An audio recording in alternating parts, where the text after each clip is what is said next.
अस्सलामुअलैकुम। आज 4.1 एक्सरसाइज का क्वेश्चन नंबर 8 हम स्टार्ट करेंगे। क्वेश्चन नंबर 8 है, find the number of ways to distribute 40 identical balls to 7 distinct boxes so that box 1 must hold at least 3 and at most 10 of the balls. हमने number of veg find करने हैं, distribute करनी है 40 identical. 40 जो है वो identical mean एक जैसी बॉल्स हैं जिनके हमने नंबर ऑफ वेज फाइंड करने हैं। डिस्ट्रीब्यूट करने के कहाँ पे डिस्ट्रीब्यूट करना है? 7 डिस्टिंक्ट बॉक्स। 7 डिस्टिंक्ट मतलब 7 जो है वो डिफरेंट बॉक्सेस है, वो आइडेंटिकल नहीं है, वो एक दूसरे से डिफरेंट बॉक्सेस है। उनमें हमने 40 बॉल्स को डिवाइड करना है। 40 बॉल्स जो है वो बिल्कुल एक जैसी सेम है। सो दैट इस तरह से डिवाइड करना है कि बॉक्स 1 जो होगा ना, जो पहला बॉक्स है, वो मस्ट होल्ड एटलीस्ट 3, कम से कम उसमें 3 हो और ज्यादा से ज्यादा उसमें 10 हो। तो हेयर अब इसके सोल्यूशन पे आते हैं। Here it is given that the box number 1 must hold at least 3 और at most 10 of the ball. So for box number 1 generating function is, जो हमारा बॉक्स नंबर 1 होगा उसका जो जनरेटिंग फंक्शन बनेगा, देखिए स्टार्टिंग हमारी 3 से होगी और एंडिंग हमारी 10 पे होगी। तो x power 3 plus x power 4 plus x power 5 so on x power 10। as there is no restriction for the other 7 boxes, जो other 6 boxes हैं उन पे कोई restriction नहीं है, तो जो उसके लिए generating function होगा वो हमारा क्या होगा? वो infinite होगा। So the generating function for the remaining 6 boxes is 1 plus x plus so on plus x power 40 और पावर होल पावर 4। तो हमारे पास जो बाकी रिमेनिंग है उनके लिए कोई रिस्ट्रिक्शन नहीं है, बस हमारा सभी के लिए जनरेटिंग फंक्शन सेम है। क्योंकि हमने नंबर ऑफ वेज फाइंड करने, तो हमने यहाँ पे जनरेटिंग फंक्शन को सॉल्व भी करना है। Thus the number of 40 identical balls under given the constraints, जो उसके ऊपर कंडीशंस लगी गई हैं या लिमिट्स लगी गई हैं, is the coefficient of x power 40 a। अब इसका हमने जो कोएफिशिएंट है ना x पावर 40 का, वो फाइंड करना है। तो a40 in the expansion of generating function given by, तो a40 जो हमारे पास आएगा एक्सपेंशन में, वो किस तरह से आएगा? जनरेटिंग फंक्शन जो है वो फर्स्ट टर्म फर्स्ट बॉक्स के लिए ये है और रिमेनिंग 6 के लिए ये है। Now we find the required coefficient as, अब हमारा जो रिक्वायर्ड कोएफिशिएंट है हम जब उसको फाइंड करेंगे, देखिए हमने इसमें x3 जो टर्म है उसको कॉमन कर लिया और रिमेनिंग टर्म नहीं है। अब ये जो है ये आपकी फाइनाइट ज्योमेट्रिक सीक्वेंस है, इसके ऊपर फाइनाइट ज्योमेट्रिक सीक्वेंस और सीरीज का जो फॉर्मूला है हम उसको इंप्लीमेंट करेंगे। सॉरी, ये जो है ये सीरीज बन रही है हमारे पास, ये सीक्वेंस एन का फॉर्मूला हमने अप्लाई किया और इसी तरह से ये जो है ये इनफाइनाइट ज्योमेट्रिक सीरीज है और इस पे हमने इसका फॉर्मूला इंप्लीमेंट कर दिया। फॉर्मूले में वैल्यूज पुट करने के बाद अब इस टर्म को, डिनोमिनेटर वाली टर्म्स को हमने कंबाइन कर लिया और कंबाइन करने के बाद अब इसको सॉल्व करने का मेथड वही है जो हमने प्रीवियस क्वेश्चंस में किया है। तो इसको हमने सॉल्व करना है 1/1 minus x power n is equal summation r is equal to 0 to infinity r plus n minus 1 r x power r। जी, अब इस फॉर्मूले में वैल्यूज पुट करने के बाद आपके पास ये भी एक एडिशनल इंफॉर्मेशन है कि n C r is equal होता है n C n minus r, same आ जाती है। अब यहाँ पर हमारे पास दो तरह के वेरिएबल्स आ गए हैं, एक्स पावर 3 और एक्स पावर 11, माइनस है सेंटर में और एक्स 40। अब यहाँ से हमारे पास एक्स 40 कौन कौन से होंगे? तो ये जो है ये कंप्लीट हमारे पास 40 बन जाएगा। From the equation number 1, we can guess that x power 40 is possible 2 times during the expansion of this and the multiple by the factor। अब इन फैक्टर्स को हम मल्टीप्लाई करेंगे। देखिए x जो है हमारे पास 3 है, जब इसका 37 ऐड होगा तो ये 40 बन जाएगा। इसी तरह से x11 के साथ जब 29 ऐड होगा तब ये 40 बन जाएगा।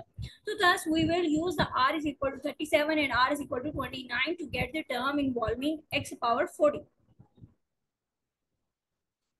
तो हमारे पास जो ए हियर A40 का जो कोएफिशिएंट आ जाएगा x पावर 40 इज इक्वल है एंड A40 इज इक्वल है 37 प्लस 6। r की वैल्यूज हमने इस फॉर्मूले में इंप्लीमेंट कर दी, तो ये हमारे पास यहाँ से इसका आंसर आ जाएगा, जो हमारा कोएफिशिएंट यूज होगा वो आ जाएगा।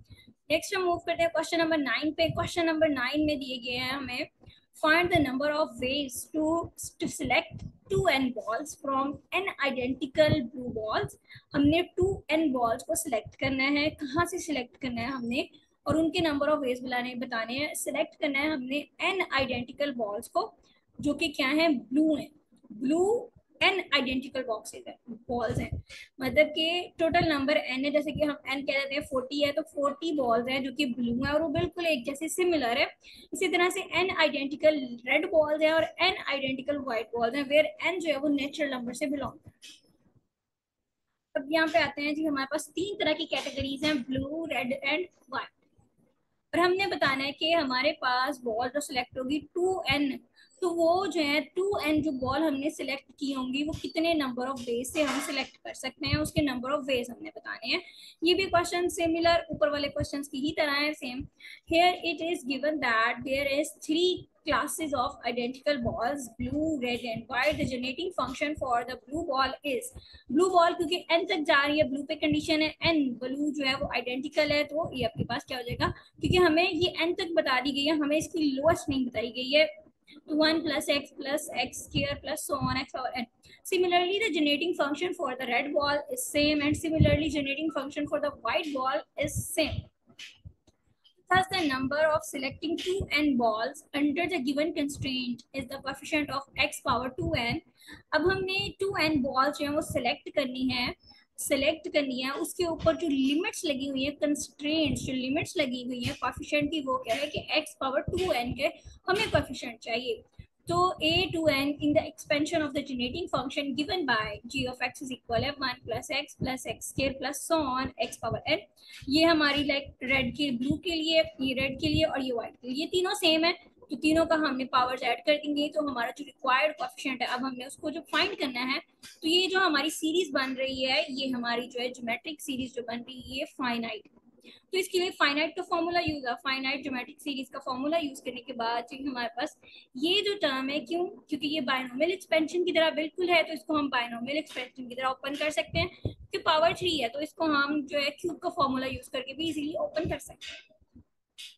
तो 1/1 माइनस एक्स क्यूब जो है, अब इसको हमने सेम उसी तरह से सॉल्व करना है जैसे हम प्रीवियस सॉल्व करते हैं। तो summation r is equal to 0 to infinity r plus 3 minus 1/r x power r। ये आपके पास वही फॉर्मूला है, आपने भी इसी तरह से फॉर्मूले का रेफरेंस देना है जब आपने क्वेश्चन ये सॉल्व करना है। अब हमारा जो मेन पर्पस है नेक्स्ट है, वो x हमें कितना कंस्ट्रक्ट करना है, आप उस पर चलते हैं जरा जी। From the equation number 1 we can guess that हमें x चाहिए 2 power n, x power 2n is possible 2 times during the expansion। अब इस एक्सपेंशन में ये कितने टाइम पॉसिबल है, 2 टाइम पॉसिबल है। देखें कब कब पॉसिबल है, क्योंकि ये देखें ये जो टर्म है, जो ये टर्म है, इसमें क्योंकि ऑलरेडी +2 हो रहा है, इस टर्म में ऑलरेडी जो है ना वो +2 हो रहा है, जिसकी वजह से ये कभी भी 2n नहीं बनेगी। इसमें 3 प्लस हो रहा है, तो ये भी टर्म नहीं बन सकती 2n, क्योंकि ये तो इंक्रीज हो जाएगी उसके अकॉर्डिंग। तो हमारी जो पॉसिबल टर्म्स होगी वो जस्ट ये दो होगी। तो इसके लिए मल्टीप्लाइंग बाय द फैक्टर, इनके साथ जो हम फैक्टर मल्टीप्लाई करेंगे, नेमली 1 मल्टीप्लाई होगा x पावर 2n और minus 3x power n plus 1 के साथ n माइनस 1, देखिए +1 और -1 टर्म कैंसिल हो जाएगा, n प्लस n 2n हो जाएगा। Thus we will use r is equal to 2n और r इज इक्वल है n माइनस 1। तो हमारे पास जो r आएंगे वो दो होंगे जिनको हम यूज करेंगे to get the term involving x power 2n। हमें जो टर्म जिसमें इन्वॉल्व हो रहा है x पावर 2n, उसको फाइंड करने के लिए r जो हमें यूज करना पड़ेंगे वो 2n होगा और n माइनस 1 होगा जी। अब हम r की वैल्यूज को पुट कर देंगे फॉर्मूला में। तो हेयर a जो 2n है ये कोएफिशिएंट आएगा x पावर 2n का, और ये आपके पास कोएफिशिएंट है, इस तरह से हमें सॉल्व करना है। अब यहाँ पर क्योंकि n हमें कोई स्पेसिफिक नंबर गिवन नहीं है, तो हमने जनरल ही आंसर दे दिया जी। अब आते हैं क्वेश्चन नंबर 10 पे। क्वेश्चन नंबर 10 जो है, find the number of ways to distribute 10 identical birds to 4 distinct cages so that the each cage will have 1 2 3 4 and 5 birds जी। इस क्वेश्चन नंबर 10 में फाइंड करना है कि 10 हमारे पास आइडेंटिकल बर्ड्स हैं जिनको हमने डिस्ट्रीब्यूट करना है 4 डिस्टिंक्ट केजेस। 4 डिस्टिंक्ट हमारे पास केजेस पड़े हुए हैं जिनमें हमने 10 को डिस्ट्रीब्यूट इस तरह से करना है कि हर एक केज में हम रख सकते हैं 1 2 3 4 या 5, मतलब 5 तक हम मैक्सिमम कंडीशन है कि हम रख सकते हैं। तो हमारे सोल्यूशन पे आते हैं। Here it is given that the cage number 1 must hold at least 1 bird, कम से कम एक, हर केज में एक बर्ड तो मस्ट है, और एट मोस्ट 5 हो सकती हैं। So for the cage number 1 generating function is equal to, अब केज नंबर 1 के लिए जो हमारा जेनेटिक फंक्शन होगा वो 1 से स्टार्ट होगा, क्योंकि x1 अगर हम लेते हैं तो वो होगा x पावर 0 के लिए, तो यहाँ पे कोई भी हमारी कंडीशन है कि 0 नहीं होना चाहिए। तो x plus x square plus x3 x power 3 plus x power 4 plus x power 5. Similarly cage for the cage 2, 3 and 4. बाकी जो केजेस हैं उनके लिए भी सेम ये कंडीशन है, क्योंकि यहाँ पे कोई स्पेसिफिकेशन नहीं दी गई है कि फर्स्ट केज में ये कंडीशन है, क्योंकि यहाँ पे ये क्वेश्चन बता दिया गया that each cage will have, जो हर एक केज है उसके लिए ये कंडीशन है. Thus, the number of distributing 10 birds under the given constraint is the coefficient of. तो हमने यहाँ पे भी coefficient find करना है x power 10 का, मीन्स के हमने a power 10 a10 जो है a subscript 10 जो है expansion में generating function को given that अब हमारा जो generating function होगा वो क्योंकि 4 का same आ रहा है तो power 4 आ जाएगी. Now we find the required coefficient as. अब हमने required coefficient को find करना है, तो उसके लिए हमारे पास देखिए इसके अंदर x टर्म को हम कॉमन करते हैं, यहाँ पर 6 नहीं आना है, यहाँ पर ये 4 है, ठीक है, बाय मिस्टेक लिखा गया यहाँ पे. तो x जो है इसको हम कॉमन करेंगे तो जो हमारी टर्म बनेगी 1 plus x square plus x cube plus x power 4. अब सिंपल x है, जब यहाँ पे 4 होगा तो ये एक्स पावर 4 और ये बाकी टर्म. अब ये क्योंकि आपके पास फाइनाइट ज्योमेट्रिक सीरीज है तो इसको जब हम सॉल्व करेंगे इसके लिए हमारे पास जो फॉर्मूला आ रहा है एस एन इज इक्वल है a1 1 minus r power n over 1 minus r x power 4. और ये जो टर्म है अब आपकी ये टर्म को हम बाइनोमियल एक्सपेंशन से ओपन कर सकते हैं, क्यों, क्योंकि ये फाइनाइट टर्म है और उसकी पावर जो है 4. ये बाइनोमियल एक्सपेंशन जो है ये हमने सेकंड चैप्टर में पढ़ी है, तो आपने इसको सेकंड चैप्टर में जिस तरह से सॉल्व करते रहे हमने उस मेथड से इसको सॉल्व करके ये हमारे टोटल इसके आंसर्स आ गए. अब हम इसी वैल्यू को इक्वेशन नंबर 1 में पुट करते हैं. इक्वेशन नंबर 1 में पुट करने के बाद हमारी इस टर्म को हम ओपन करेंगे जैसे हमने प्रीवियस क्वेश्चंस में किया है.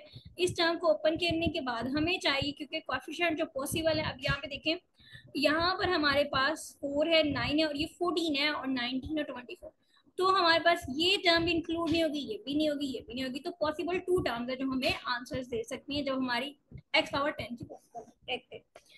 From equation number 2, we can guess that x power 10 is possible for 2 times during the expansion of this and multiplying by the factors. अब हमने इन फैक्टर्स को मल्टीप्लाई करना है किस तरह से, x पावर 10 को जब हम x पावर 6 से मल्टीप्लाई करेंगे तो हमारे पास 10 हो जाएगा, x पावर 4 को 6 से, इसी तरह से x पावर 9 को x पावर 1 से, तो ये आपके पास 10 आ जाएगा. तो हमारे पास जो r हमें यहाँ पर यूज होंगे वो r इज इक्वल टू 6 होगा और r is equal to 1. Get the term involving x power 10, वो हमें वो टर्म्स देंगी जिनमें x पावर 10 जो वो इन्वॉल्व होगा, मीन्स हमारा x पावर 10 के कोएफिशिएंट्स हमें यहाँ से मिल जाएंगे. Here a10 is the coefficient of x power 10 and a10 is equal to this. और ये इस तरह से इसको सॉल्व कर लेते हैं जी. नेक्स्ट है क्वेश्चन नंबर 11 है. क्वेश्चन नंबर 11 जो है, in how many ways can 100 identical chairs be divided among 4 different rooms. हमारे पास 100 चेयर्स हैं, आइडेंटिकल चेयर्स हैं, मींस एक जैसी हैं, सिमिलर है, उनमें कोई डिफरेंस नहीं है. उनको हमने 4 डिफरेंट रूम्स में डिस्ट्रीब्यूट करना है. डिवाइड करने की कंडीशन क्या है, so that each room will have 10 20 40 30 40 and 50. कि हर एक रूम में 10 हो सकती हैं, मिनिमम 10 होंगी, उसके बाद 10 से 50 मैक्सिमम होंगी. तो इसको सॉल्व करने के लिए जो क्वेश्चन नंबर 10 हमने किया है सेम यही मेथड है. Here we will convert this problem into the number of ways of distributing 10 chairs in 4 different rooms. 10 chairs को हम 4 different रूम में डिस्ट्रीब्यूट करेंगे और हर रूम में जिसी तरह से सेम 1 2 और maximum 4. Now it is same problem है सर 10, मीन जैसे हमने क्वेश्चन नंबर 10 को सॉल्व किया ये बिल्कुल सेम उसी तरह से है. अगर आपको इसमें प्रॉब्लम हो तो आप कमेंट सेक्शन में जरूर बताइएगा. ठीक है क्लास, अल्लाह हाफिज.